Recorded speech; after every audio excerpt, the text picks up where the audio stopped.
નમસ્કાર, હું કાનન માંકડ. મિત્રો, ગોઠણના દુખાવા છે કે ગોઠણના ઘસારાની શરૂઆત સામાન્ય રીતે 50 વર્ષ પછી થતી, પરંતુ અત્યારના સમયમાં નાની નાની ઉંમરમાં ગોઠણના દુખાવા થઈ ગયા છે. તો આજે આપણે કેટલીક ધ્યાનમાં રાખવાની બાબતો તેમજ કેટલાક અસરકારક વ્યાયામ વિશે વાત કરીશું.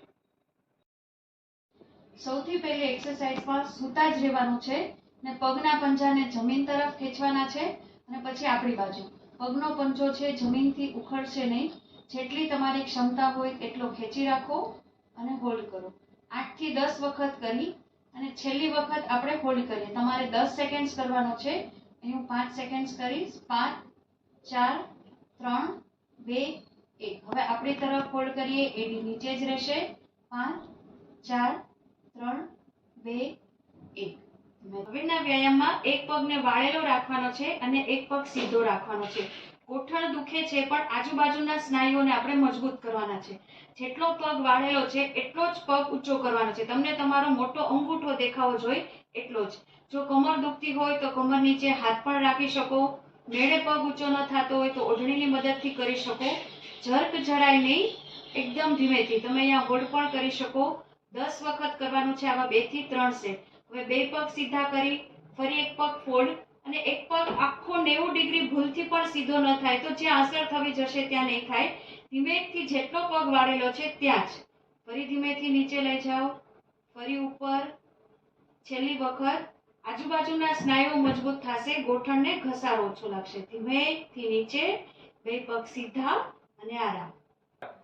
ગોઠણના દુખાવાનું મુખ્ય કારણ છે આપણો શરીરનું વજન. જો આપણા શરીરનું વજન છે હોવું જોઈએ તેના કરતાં વધારે હોય તો પણ આપણને ગોઠણનો દુખાવો થઈ જાય છે. હવે ઘણા લોકોને કેવું થાય છે કે ગોઠણનો દુખાવો થોડો ઘણો પણ શરૂ થઈ ગયો હોય છે તો અમુક કામ તે લોકો ચાલુ રાખે છે. ખાસ કરીને ઉભડક બેસવાનું, ઉભડક કચરા પોતા કરે છે, કપડાં ધોવે છે, વાસણ ધોવે છે અથવા તો ટોયલેટ પણ એ રીતે જાય છે. તો જ્યારે તમને દુખાવાની શરૂઆત કે ગોઠણના ઘસારાની શરૂઆત થઈ ગઈ છે તો અમુક કામ છે તમારે મૂકી દેવું જોઈએ અને વધારે પડતી ઉઠબેસ છે, દાદરા ચડવા છે, તમને શ્રમ પડતો હોય તો વધુ શ્રમ આપે એવું કામ ટાળી અને તમારે જેટલો પણ તમારા ગોઠણને આરામ આપશો અને હળવી કસરત કરશો તો તમારો દુખાવો છે એ ઇનિશિયલ સ્ટેજ પર હશે તો ધીરે ધીરે તમને ઓછો થઈ જશે. એમાં આ રીતે આપણી સ્થિતિ હોવી જોઈએ અને ખાસ ધ્યાન રાખવાનું છે પગનો પંજો છે એ આપણી સામેની બાજુ. હવે પગ ઊંચો કરવાનો છે તો ભૂલથી આ રીતે ઊંચો ન થઈ જાય તો લાભ છે આપણને સરખા મળશે નહીં. તો પગને કઈ રીતે ઊંચો કરવાનો છે? જો પંજો છે સામેની તરફ, બીજો પગ સીધો પણ રાખી શકો, વાળી પણ શકો. હવે ધીમે ધીમે સામેની દિશામાં પંજો રાખી જેટલું કરી શકો એટલો પગને ઊંચો, ફરી ધીમેથી નીચે. હંમેશા વ્યાયામ છે ધીમેથી કરવાના, ધીમેથી છોડવાના. ફરી ઉપર. જેવું કરશો એટલે આજુબાજુના મસલ્સ છે એને વ્યાયામ મળશે, સર્ક્યુલેશન છે પ્રોપર થશે. છેલ્લી વખત કરીએ. ધીમેથી શ્વાસ ભરતા ઉપર અને ધીમેથી શ્વાસ છોડતા નીચે. આ બાજુ કર્યું એવી જ રીતે બીજી બાજુ તમારે 8 થી 10 વખત આવા 1 થી 2 સેટ કરવાના રહેશે. વ્યાયામમાં પગને ગોઠણેથી વાળવાના છે અને 2 પગ વચ્ચે જાડો ટુવાલ, ઓશીકું છે કે નાનો તકિયો મૂકવાનો છે.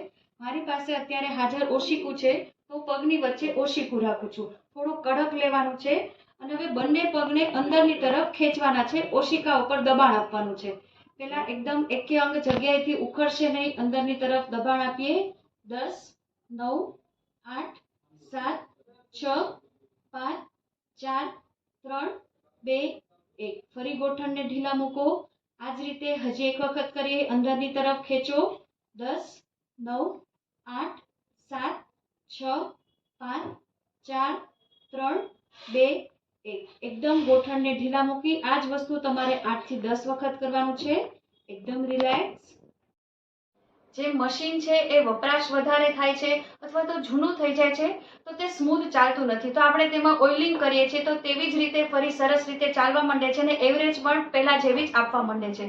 તો બસ આપણા ગોઠણમાં પણ એવું થાય છે. જેમ જેમ વધુ વપરાશ થાય છે તેમ તેમાં ઘસારો લાગે છે અને પ્રાકૃતિક ગ્રીસ છે જે હોવું જોઈએ એ ઓછું થવા લાગે છે. તો એના મુખ્ય કારણ છે કે ઘસારો છે, ઉંમર તો છે જ, પણ અત્યારના સમયમાં આપણે એવું ખાનપાન લઈએ છીએ, એટલું બધું એસિડિક હોય છે કે આપણા સાંધાઓ છે ઓટોમેટિક દુખવા લાગે છે અને જે નેચરલ ગ્રીસ હોવું જોઈએ એ ખૂટવા લાગે છે. તો ખાસ કરીને આપણા આહાર વિહારમાં ધ્યાન રાખવું જોઈએ કે આ પ્રાકૃતિક ગ્રીસ છે એ ગોઠણમાં ખૂટે નહીં. એના માટે આહાર છે એસિડિક ઓછો કરવો જોઈએ. આથાવાળો છે કે છાશ છે કે જે ખટાશવાળો છે, જે સાંધાના દુશ્મન છે એ છે, અથવા તો વાયુ કરે એવો આહાર છે, બને તો તમારે ટાળવો જોઈએ. ખાસ કરીને સૂર્યાસ્ત પછી તો આહાર લેવામાં આવતો નથી. અથવા તો તમે એવો આહાર લો કે જે તમારા શરીરમાં વાયુ ઘટાડે છે.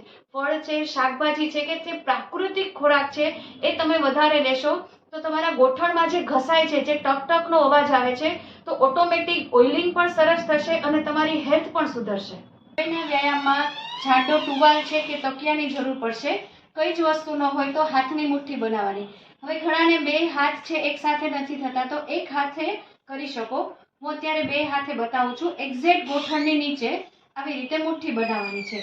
હવે પગ છે તમારાથી ઊંચા ન થાય તો ખાલી તમારી તરફ પંજો કરશો તો પણ સ્ટ્રેચિંગ શરૂ થઈ જશે. આ ગોઠણના દુખાવામાં રાહત આપનારી શ્રેષ્ઠ કસરત છે. પગ ઊંચા થાય છે તો ધીરેથી પગ ઊંચા તમે કરશો એટલે ઓટોમેટિક સ્ટ્રેચિંગ છે એ તમને ગોઠણ ઉપર આવવા લાગશે.